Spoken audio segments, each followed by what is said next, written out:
back to the Ed Show. President Obama's got to step it up on the economy. That's what the numbers say. Wall Street may be up and running again, but folks on Main Street are getting a little bit nervous. They're not feeling so good. A new poll shows that 49% of people disapprove of the way Obama is handling the economy. That's up 5% from just a month ago. And it's no secret why. Regular people just don't care about what the Dow is doing if they're not in the market. Above 10,000? What's that mean to a lot of Americans? They care about jobs and unemployment right now is sitting at 10.2%.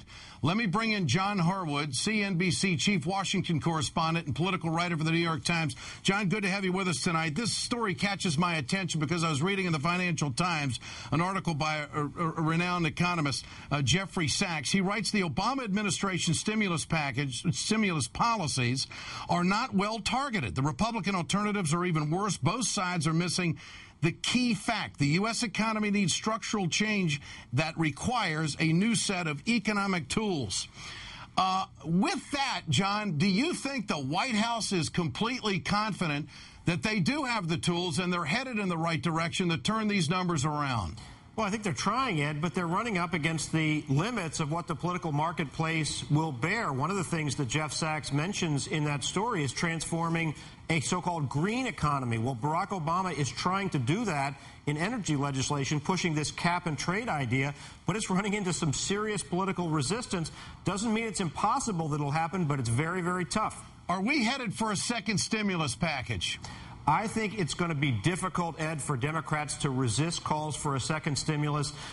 You now have unemployment at 10.2%, as you mentioned, but it's headed, Mark Zandi tells me, he's an economist respected by both sides, to 11%. The middle of next year will still be over 10% in his projection by Election Day next year. That makes it very, very tough for Democrats running for re-election. It's going to be a lot of pressure for some sort of a new jobs tax credit, other measures to extend unemployment, keep the safety net going.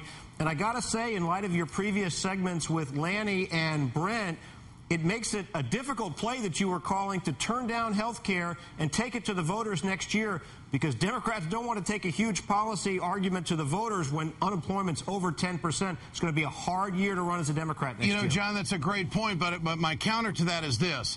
You can commit a lot of sins and make a lot of mistakes if you can create jobs in politics. I mean, if they can turn these numbers around, if they can chip away at it between now and the midterm, it would be a political gamble. I'm not saying it wouldn't be, but I think if there's enough groundswell support for real change in health care in this country, that if they were to say, okay, no public option, we'll see at the midterm, and if they turn these job numbers around, I think the Democrats could fare out extremely well. But I realize that that would be a big political gamble, but I do sense that there's a lot of lefties in this country that would stick it out with this president. He's still very popular, is he not? Well, it's a big gamble. Yes, he's personally popular.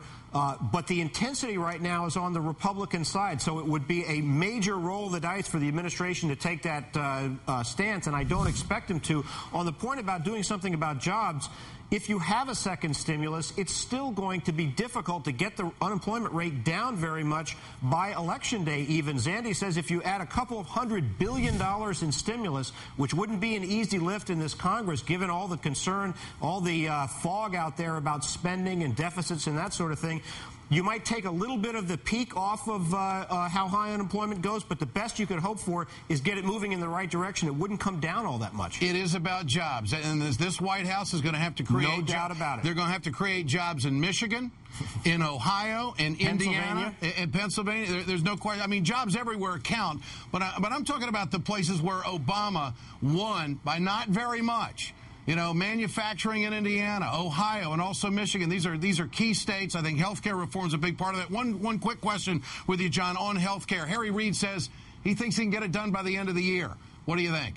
I do think he can get it done by the end of the year. Now, whether he's talking about getting it through the Senate or actually getting a bill conferenced and on the president's desk, it's not clear.